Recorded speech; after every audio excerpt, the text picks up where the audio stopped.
I kept the marker they left behind. That is the simplest way to say it. A navigation beacon, roughly the size of a transit shuttle, made of a crystalline alloy we had no name for at the time. It arrived in our outer system 80,000 years ago, left by a fleet of travelers who spent 6 weeks near Jupiter repairing damage to their vessel's drive assembly, shared water and mineral extraction access with us in exchange for orbital mechanics data, and departed without fanfare, leaving the beacon as what their translated notation called a courtesy installation, a gift from a traveling people to a young one. A small piece of their navigation network seeded into our system, so that their charts would carry an accurate position mark for this star for any future journey they made through the arm. I don't think they expected to come back. When a civilization gives you something that small and that quietly, it is usually a final gesture, a way of saying we were here, we were kind, we moved on. But I kept it. Not me personally. I was born 11 generations into the keeping, but the word still fits, and I use it without apology even in formal contexts where the official language is preservation and operational continuity. Those words describe the procedures. The keeping describes what the procedures were in service of. Every generation of keepers understood the difference, and passed that understanding forward along with the translation notes and the maintenance logs and the updated notation studies, and the small accretion of institutional knowledge that looked, over 80,000 years, like something very large indeed. From the day the Sarath Compact's fleet cleared the outer system, and the last of their vessels passed the heliopause, a relay station on the far side of the belt took the beacon's transmissions. A translation team kept the notation it broadcast updated against our evolving understanding of Sarath frequency law. For the first 2,000 years, the work was academic, a small group of linguists and engineers, curious about what had been left behind, working with the quiet, unfunded patience that academic work so often requires in its early stages. They published papers that 12 people read. They developed a partial notation key from first principles and the regularity of the beacon's signal. They trained successors because the work was interesting, because it demanded someone's attention, because leaving it would have felt like a carelessness that nobody wanted to be the one to commit. I have read many of those early papers. They are preserved in the Survey Authority's founding archive, 6 levels below the Karath Station main building, in a climate-controlled reading room that retains its original dimensions from the facility's first construction, though the building above it has been demolished and rebuilt 4 times since. The papers are not remarkable in style. They are careful, workmanlike, the product of intelligent people doing a demanding task without particular external recognition or expectation of reward. What strikes me about them, reading them now from the far end of 8 decades of professional life, is the quality of attention. Each generation of translators and engineers wrote as though someone would eventually need their work to be useful, not ceremonial, not commemorative, useful. They were building toward a thing they could not fully see, and they wrote as though they understood that, and as though the thing they were building toward deserved their best effort regardless of whether they would live to see what it became. After the translation project reached its first major stage of maturity, maturation took several centuries, as it tends to with projects that have no deadline except the one that might arrive without warning. The work became something else, not less academic, more purposeful, which is a different thing, and often a quieter thing. The Sarath had built their navigation network on a principle they called resonant layering. Their beacons didn't just mark position, they shared protocol. Each node in their network carried a compressed version of the network's own architecture. How the signals propagated, how they triangulated, how error corrections cascaded across vast distances, how a vessel's navigation system could integrate with the network and derive position from the aggregate of 1,000 node signals rather than from any single source. This was elegant design of a kind that rewards study, the kind of design where learning how it works teaches you something larger than the object itself. Something about the mathematics of distributed systems, of signal propagation in variable medium, of the relationship between individual nodes and collective accuracy that remained true regardless of what you applied it to. The Serath had not hidden any of this. They had built their beacon openly, using principles that were accessible to anyone who understood what they were looking at. They had simply never imagined that a receiving civilization would be patient enough, and curious enough, and disciplined enough to spend 70,000 years unpacking those mathematics until they could build their own version. Why would they imagine that? When they left the beacon, humanity was a young spacefaring species with a limited orbital infrastructure and an enthusiastic but modest capability for deep system operations. The Serath had visited hundreds of systems like ours in their long history. They left courtesy beacons in many of them, the way careful travelers sometimes leave supplies at a way station for whoever comes after. It is a generous impulse, and it does not carry an expectation that the gesture will be repaid. That is what we did with it. The Solar Survey Authority's Navigation Architecture Division began its first serious structural modeling of the Serath beacon's propagation principles in year 14,000 of the keeping. The division did not have that name for the first several centuries. It was a small annex of the orbital mechanics faculty at Karath Station, funded by a line in the Survey Authority's infrastructure budget that had been there so long no current administrator could identify who had put it there or what mandate they had intended it to serve. The funding was modest. The work was rigorous. The researchers who took it up understood, I think, that they were working in a tradition that stretched back to the original translation team, that the question they were trying to answer had been accumulating for a very long time before they were assigned to it, and that whatever answer they developed would be handed forward to people who would carry it further. By year 20,000, the first test node had been built and deployed at the L4 point. Not a copy of the Serath design. We had learned the principles and taken them in directions the original design had not gone. The first test node broadcast a signal that any Serath navigation system would have recognized as architecturally descended from resonant layering mathematics, and that also carried protocols no Serath navigator had written, developed from the underlying mathematics into new territory that the original design had not explored. The architecture division marked the deployment with a brief internal notation in the project log: no ceremony. The tradition of the work was not ceremonial. By year 30,000, the network had 400 nodes, and the division had grown to 300 researchers across 4 stations, with the first full-time maintenance crews assigned to permanent postings at the primary installations. The installations themselves had grown from the early relay-scale structures to something larger. The first primary node complex was built in year 28,000 at the outer system, waypoint the navigation team called the Threshold, a junction in the solar geometry, where 2 major inbound transit corridors converged, and the triangulation load was high enough to require a structure rather than a simple relay. The Threshold complex was 1,200 meters long when it was commissioned, the largest purpose-built navigation structure humanity had attempted at that point. Within 3,000 years, it had been expanded twice.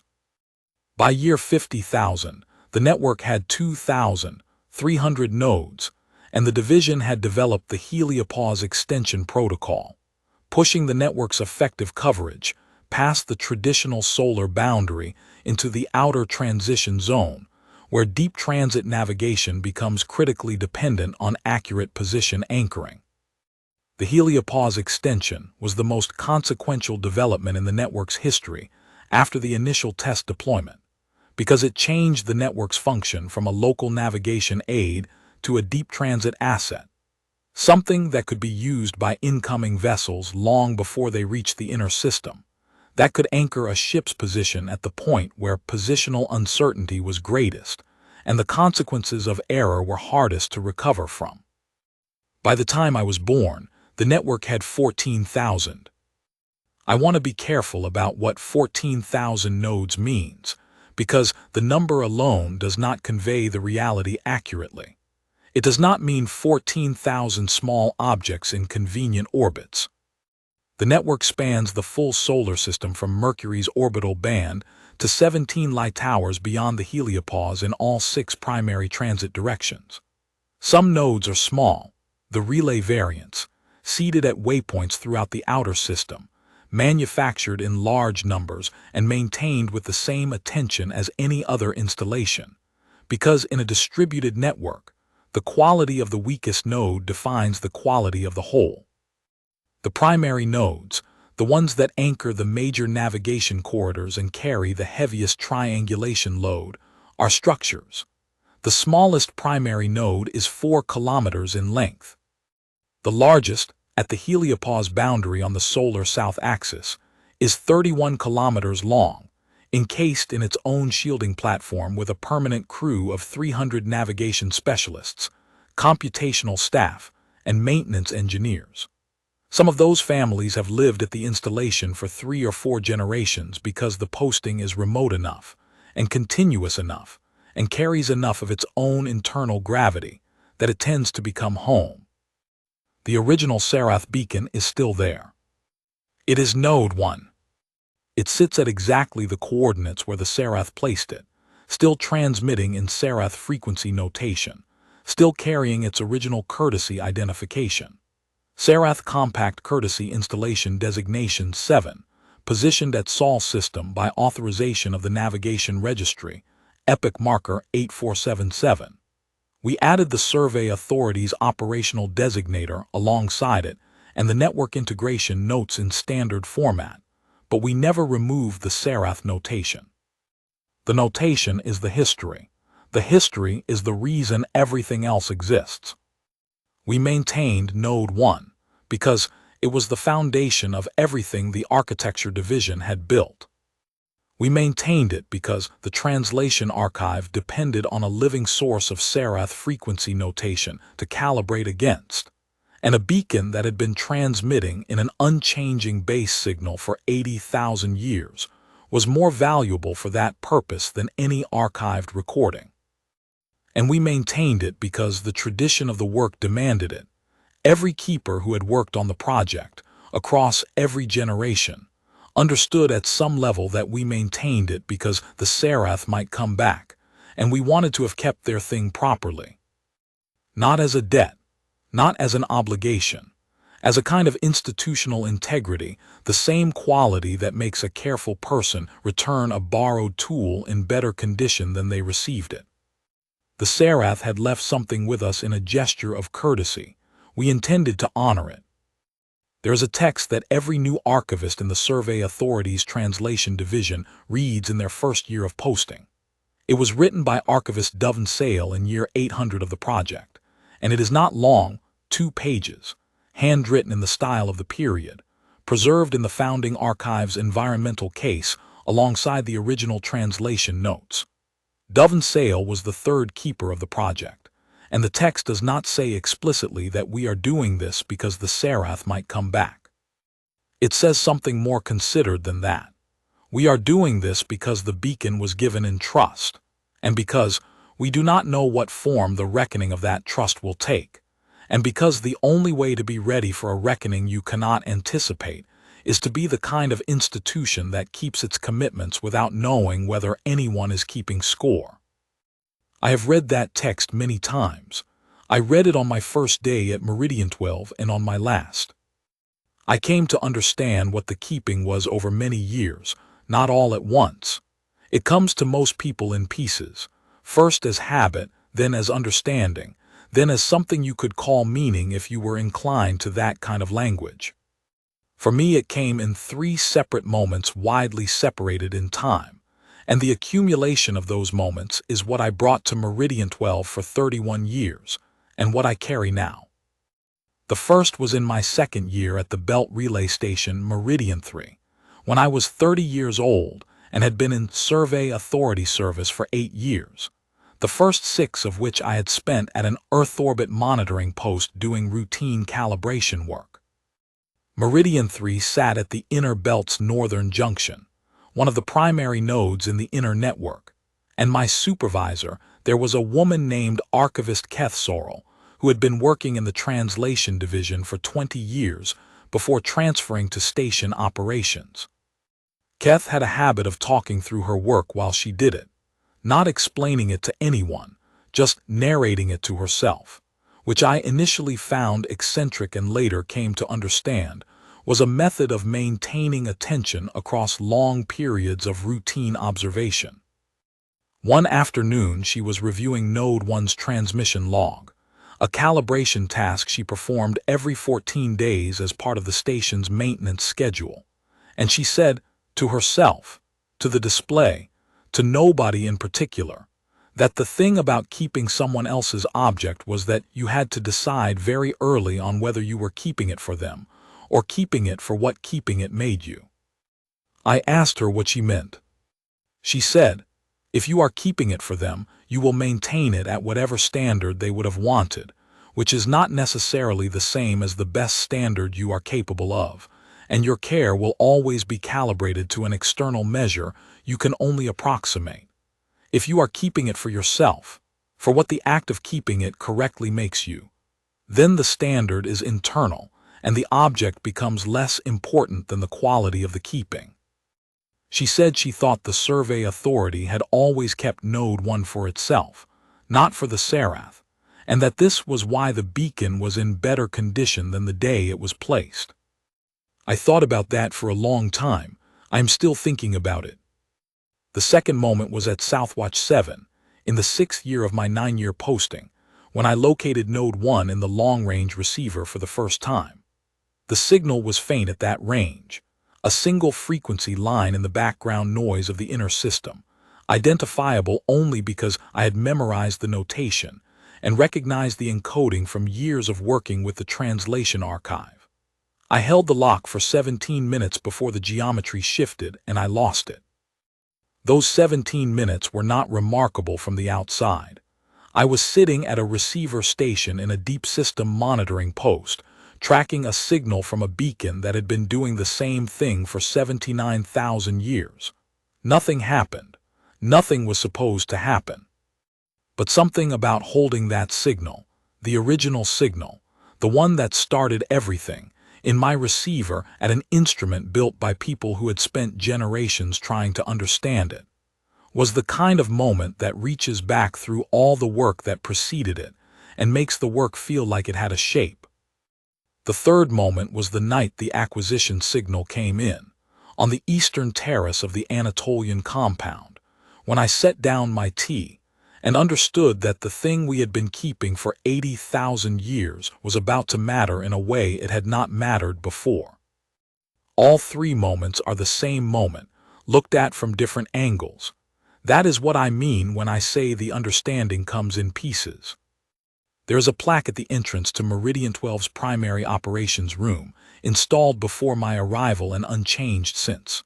4 words in Survey Authority notation. The marker remains accurate. Below it, Node 1's current operational status, updated from the network's own telemetry, nominal. In 31 years, I never walked past that plaque without reading it, not because I needed the reminder, because it was the right place to receive it every day on the way to the work. The night the acquisition signal came in, I thought about Archivist Dovin Sale, about what it means to write something that will be read 80,000 years later by people doing exactly the work you described, for exactly the reasons you said. Sale could not have known whether the Serath would come back. Sale wrote the text as a description of what the keeping was for regardless of whether anyone ever came to collect it. That is the correct understanding. The keeping was not primarily for the Serath. It was for us, for what we became by doing it.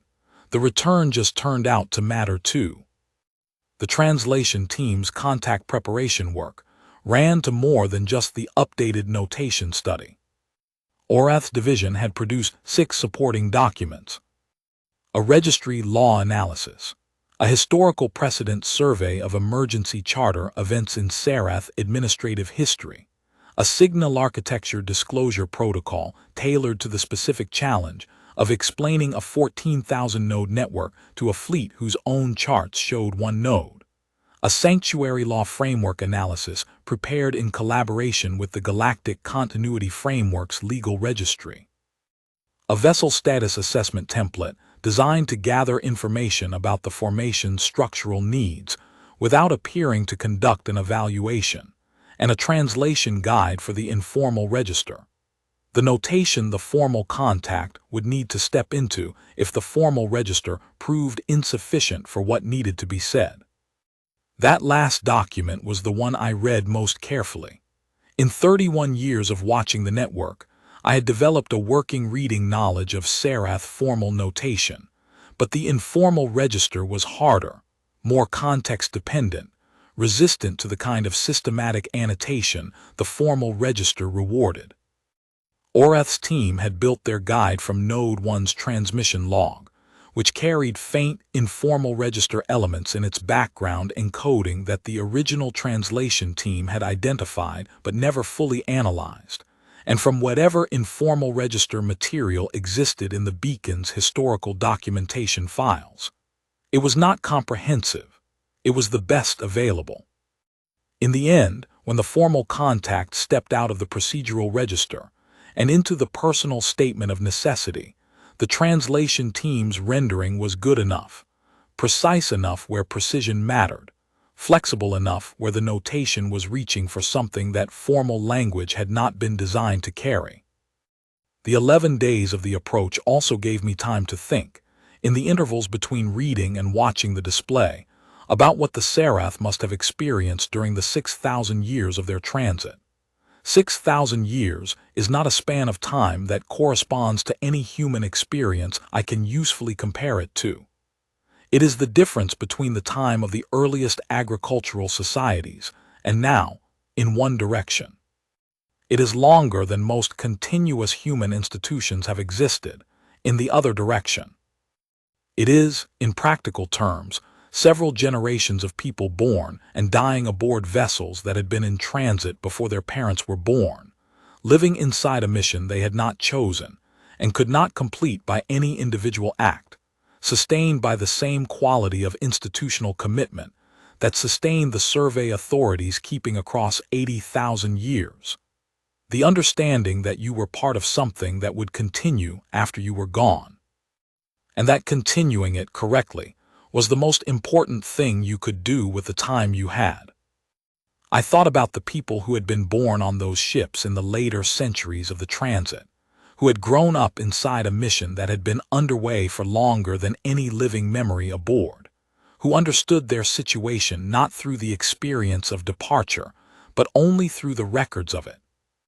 I thought about the archivists among them, the ones who had been responsible for the damaged archive ship, the ones who had kept its systems running against the structural damage that had been limiting its capability for how long. The damage profile suggested several thousand years, at minimum. That meant there were people aboard that ship who had been born to the task of maintaining a badly damaged vessel, carrying records of a civilization that no longer existed in the form the records described, with no guarantee that the destination was what the oldest charts said it was, with no certainty that anyone would be there to receive them. They kept it anyway. That is what I kept thinking about during the 11 days of the approach and the 6 weeks I spent at Meridian 12 after the formation arrived. The parallel quality of the commitment, the different scales and different circumstances, and the same understanding. Some things are worth the cost of maintaining regardless of whether anyone else will ever see the value. Not because maintenance is its own reward, though in a certain sense it is, but because the alternative is to decide that the thing being maintained is not worth it, and once you make that decision, you have already lost something that the maintenance was keeping intact. I joined the High Ring Watch in the 43rd year of my career. I had served before that at 3 belt relay stations and 2 deep system monitoring posts, accumulating the kind of network understanding that can only be built by working from different vantage points over a long period of time. The network looks different from the outer boundary than from the inner system. The signal behavior is different at the heliopause extension nodes than at the primary nodes inside Jupiter's orbit. The maintenance rhythms are different. The failure modes are different. The way you develop instincts about what the display is telling you is shaped by where you learn to read it. My last posting before the ring was at Southwatch 7, a deep system monitoring station on the solar south axis, 3 light towers from the primary heliopause boundary node. I was there for 9 years. The work at Southwatch 7 was quieter than the belt postings, more observational, more about patience and precision than about any urgency of response. The corridor traffic was light. The primary task was long-range signal monitoring and relay maintenance, with the occasional deep survey pass when a transit event warranted. What I learned there, in those 9 years of watching the outer system from a vantage most people never occupied, was something about the scale of what the network had become relative to the scale of what had started it. Node 1 was visible from Southwatch 7 in the right geometry, a faint signal on the long-range receiver, lost in the general background of the inner system node array most of the time but identifiable in clean geometry conditions. I found it in my second year at the station and tracked it periodically for the rest of my posting, not because it required attention, but because it was there, and because I understood what it was. The signal the Sarath had left. The starting point of everything I could see when I looked at the full network display. Still transmitting after 79,000 years, carrying the same notation in the same register it had been broadcasting since the day it was installed. It made the heliopause extension nodes, which were themselves marvels of engineering, look derivative. It made everything we had built look like something built in response to something, which is what it was, and which is not a diminishment. The high ring itself, the great orbital platform that circles Earth at the high equatorial band, and serves as the Solar Defense Coordination Authority's primary watch station, carried its own piece of the network in the form of 3 master nodes and a full-spectrum display that showed every active element in the system at once. The display was 20 meters across, mounted on the mezzanine level above the watch commander's station. The network on that display looked like a web spun by something very patient and very deliberate, with Earth and its ring at the center and threads extending outward to the limit of the display's range. Node 1 was always visible, marked with a small designator in Sarath notation alongside the Survey Authority identifier, sitting at its position in the outer belt at the junction of 2 primary inbound corridors. In 31 years at Meridian 12, I must have looked at that designator 10,000 times. There was never anything remarkable about it on any given day. It transmitted its signal. The transmission log showed nominal. The calibration check came back clean. I moved to the other 14,000 nodes and whatever they required. The ordinariness was the point. The most important maintenance work is the maintenance that never becomes a crisis because it was done correctly the day before, and the day before that, and every day before that going back across a chain of correct doing that stretches, in this case, 80,000 years. I retired in my 62nd year, on a clear morning in late autumn when the full system showed operational status, and there was nothing unusual in any of the 17 deep transit corridors. Warden Sierra Dale had been my second-in-command for 6 years, and understood the network in ways I considered genuinely superior to my own, particularly in the outer boundary correlation work that had grown more demanding as the heliopause extension nodes aged into their 4th maintenance cycle.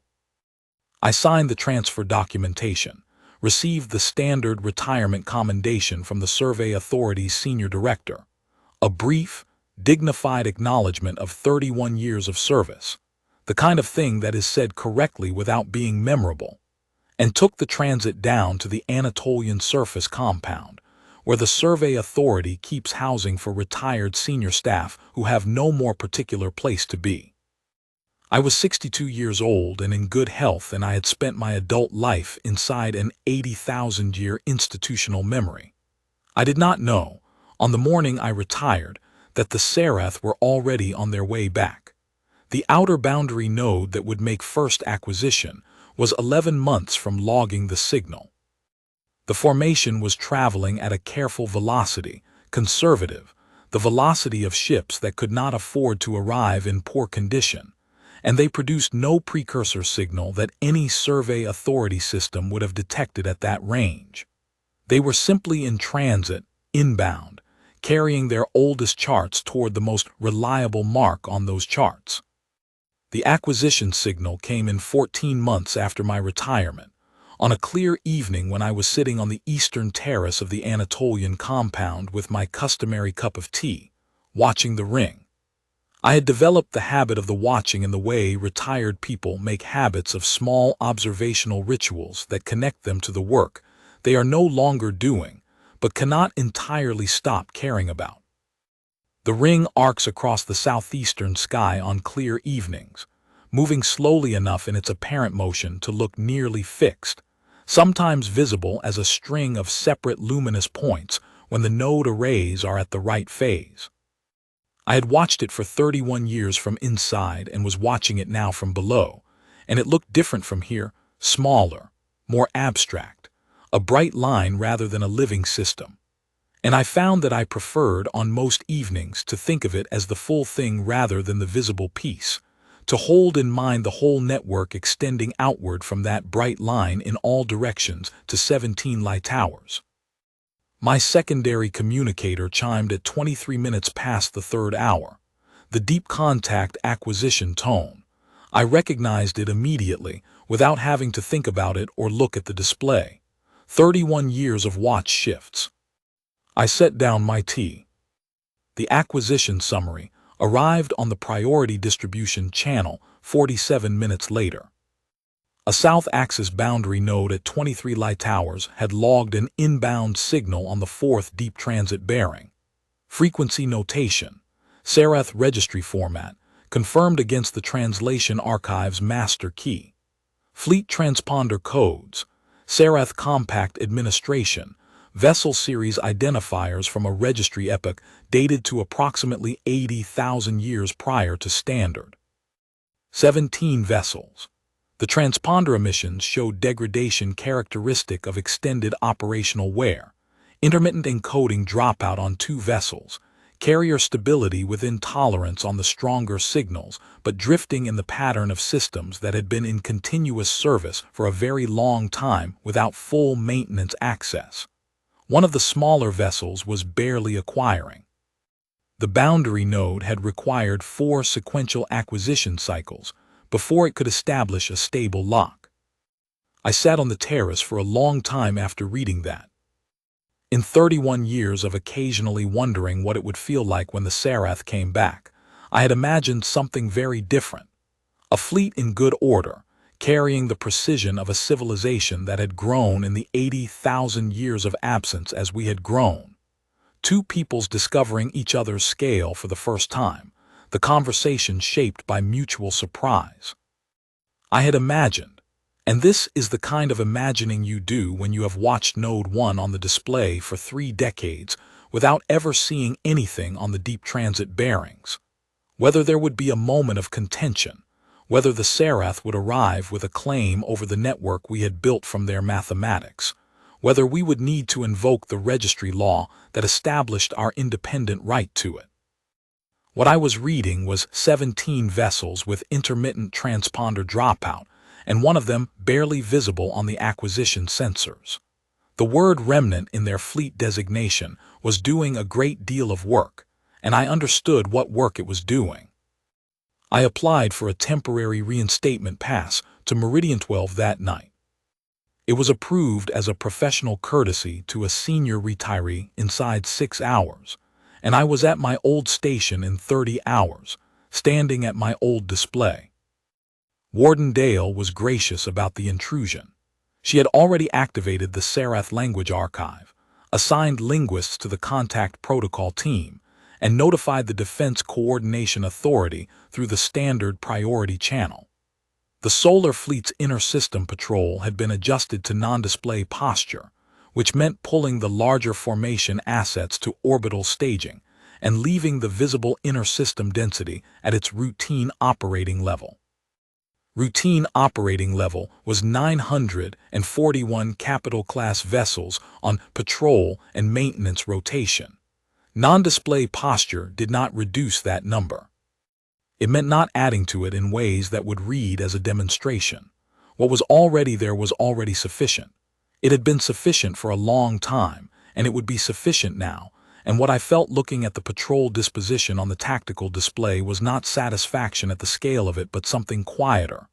A recognition that the work that had produced it, the 80,000 years of patient building, was exactly what it was supposed to be. Not impressive. Adequate.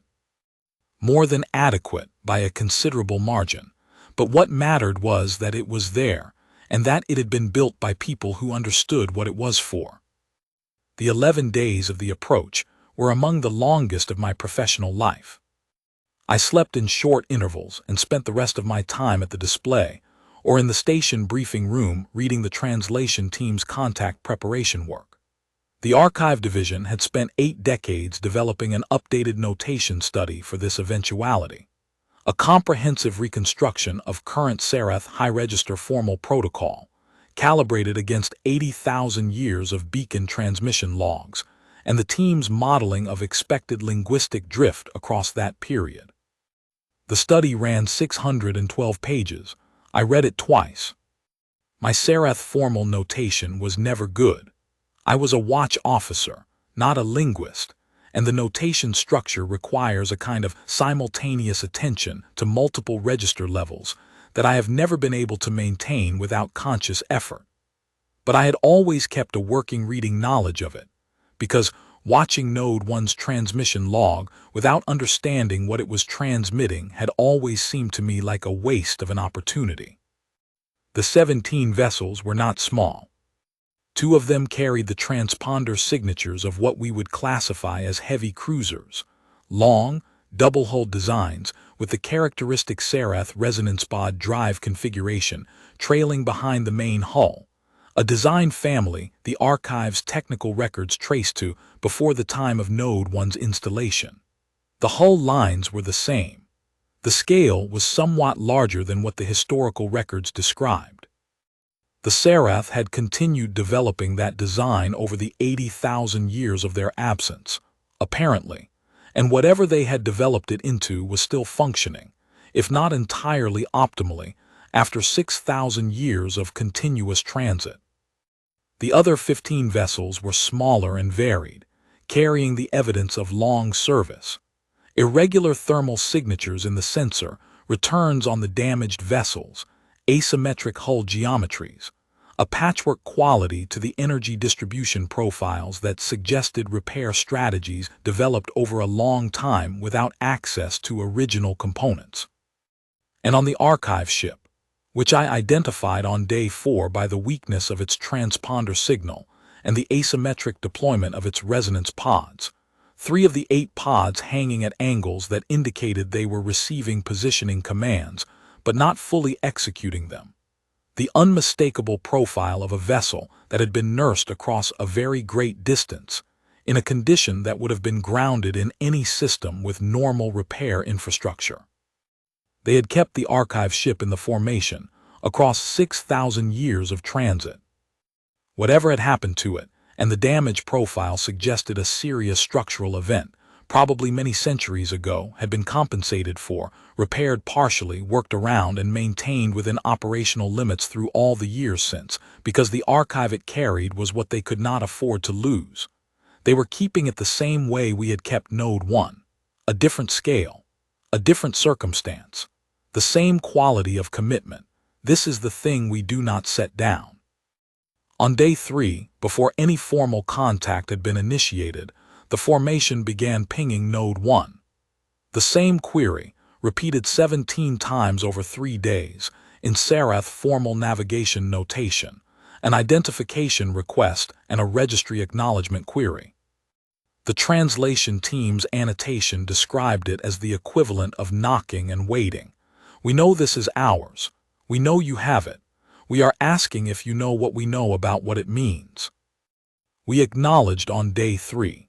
The translation team's contact package was cleanly prepared, Earth's identification, confirmed registry maintenance of the beacon with full attribution to the Sarath Compact as installing authority, and an invitation to transmit inquiries on the established contact frequency.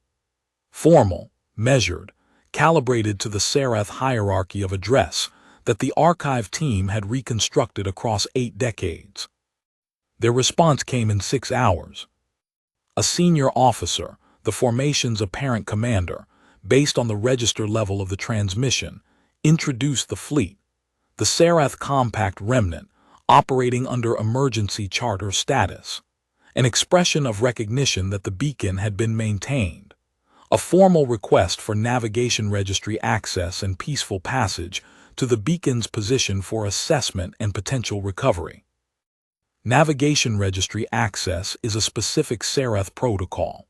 It applies when a compact vessel is traveling to a position where they hold a registered installation, and it frames the approach as property recovery rather than first contact. It is polite, and it carries an embedded assumption. The installation is still primarily theirs. The translation team's annotation flagged emergency charter status as significant in ways the formal language was designed to partially conceal. In Sarath administrative law, emergency charter indicated a governing body operating under crisis continuity protocols, reduced authority structure, suspended non-essential governance functions, the legal framework reserved for circumstances where normal governance could not be maintained. It was not a diplomatic formulation. It was a factual disclosure, offered in formal notation because that was what formal notation was for. They were telling us, as clearly as their register permitted, that they were in serious difficulty. I read the annotation at the display and felt something I had not anticipated, a grief that had nothing to do with threat assessment. The Sarath had been, 80,000 years ago, the more advanced civilization by every measure that mattered. They had the interstellar network. They had the registry. They had been doing this, traveling, building, maintaining, for millions of years before humans had developed agriculture. They had left a beacon as a courtesy because they could afford courtesies, the way people with resources often give small gifts to people who are just starting out, without imagining that the gift will become a foundation. And now they were asking permission to approach a system they had once treated as an interesting backwater, asking it in the language of a governing body operating under emergency authority, because there was no other authority left to operate under. The formal contact proceedings were handled by the Solar Diplomatic Authority under Deputy Director Kale Orath, 30 years a specialist in Sarath notation, and the most prepared person in the system for what was about to be required of her. She structured the disclosure in stages, beginning with the registration update. Formal notification that the original beacon had been incorporated into the solar navigation array as Node 1, with registry attribution maintained for the Sarath Compact as installing authority. The registration update went out on day 8. The response came back in 40 minutes, a high-register query for clarification on the scope of the solar navigation network referenced in the disclosure. Orath transmitted the network summary on day 9. Node count, 14,231 including Node 1. System coverage, full inner and outer solar system, extended to 17 light towers. Signal architecture, resonant layering protocol, independently developed over 78,000 years from mathematical principles derived from the original Sarath beacon. Operational status, full active. The formation went silent for 4 hours. I was at the display when it happened. 17 vessels holding station, no transmissions, no sensor queries, just the steady telemetry of their drive systems and the quiet pulse of Node 1's transmission log in the corner of my secondary monitor. I thought about what it would have been like to be the navigation officer on the command ship, running the survey summary against whatever the archive held about what they had left here. One beacon, one courtesy installation, designation 7. Reading back. One beacon, now Node 1, now the foundation of 14,000, now a network covering the entire solar system and 17 light towers beyond it, built on their own mathematics by people who had been paying attention since the day they left. When the Serath responded, it was a different voice, higher register, denser with the notation markers the archive team identified as administrative surprise protocols, the language structure deployed when a discrepancy exceeds expected parameters and requires verification before a formal response can be lodged. The transmission asked whether Earth's Navigation Authority would permit a direct interface query between the incoming fleet's navigation systems and the Solar Navigation Array. They wanted to see it. Deputy Director Orath authorized a limited passive query interface on Day 9 through Node 47 at the outer system boundary. Standard passive tier, position and corridor data, signal architecture summary, outer system coverage mapping. No write access to the network structure. The Serath formation accepted the interface protocol in under 3 minutes and spent the next 6 hours running the outer system region of the array against their own charts. I watched the telemetry. Their sensor sweeps were thorough and systematic, the work of experienced navigation officers trying to understand a very large thing from outside it.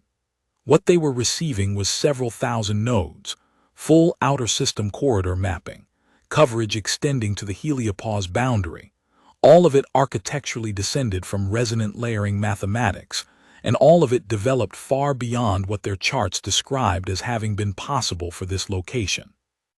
On Day 10, the high-register voice of the Navigation Authority, the archive team's equivalent of the head of the Compact's entire network infrastructure division, asked permission to transmit a revised formal contact under emergency charter authority. Permission granted. Formation crossed the outer threshold on Day 11, in clean configuration, all transponders steady. The archive ship's broken resonance pods still deployed at their wrong angles, but managing formation tolerance by using the Solar Navigation Array's outer nodes as supplementary positioning reference. They were navigating with our network because their own was no longer fully sufficient for the task. They passed Node 47 at 300 kilometers. The node's sensor log recorded their passage. Node 1 was already in their course projection. The revised formal contact arrived at the outer marker, 40 pages in the translation team's rendering. What it accomplished? The Serath Compact Remnant, under emergency charter authority, formally acknowledged the Solar Navigation Array as an independent sovereign network, cited their own registry law. Any installation operating on Serath-derived architectural principles for more than 10,000 years without challenge constitutes an independent sovereign network, and 78,000 years of unchallenged operation was unambiguous, and formally relinquished navigation registry access to Node 1. They gave it to us under their own law, because their own law required it and they applied it honestly. Then the formal register stepped aside. What the translation team rendered. The Serath Compact had entered catastrophic contraction approximately 40,000 years after departing this system. The causes were complex. The full record was available in their archive files. The remnant represented the governing continuity of the Compact and approximately 300,000 surviving Serath, distributed across 17 vessels, in transit for 6,000 years. They had come here because the original marker was in their oldest reliable charts, because it was the last navigation anchor they could fully trust, and because the Compact's records showed that the civilization at this location had, 80,000 years ago, been a young people who had treated strangers with straightforward courtesy. The Serath Compact remnant requested sanctuary. Not passage, not treaty. Sanctuary, the specific Serath framework for a population that has ceased to have a recognized home and is asking another sovereign to receive them permanently, with full legal standing under the receiving civilization's governance. I do not know what they expected when they transmitted that request. I think they had come here because the address was on their oldest charts, and because the record showed that the people here had once been decent, and they had nothing more reliable to navigate by than a record of decency, and that is not nothing. The Solar Diplomatic Authority prepared their response over 48 hours. Orath drafted it, reviewed it with the authority's senior counsel and the Defense Coordination Authority's liaison, and transmitted it in the formal register that matched the Serath's precision without adding warmth that would have felt hollow or removing the gravity that the moment required. Earth granted sanctuary. The terms addressed the practical structure.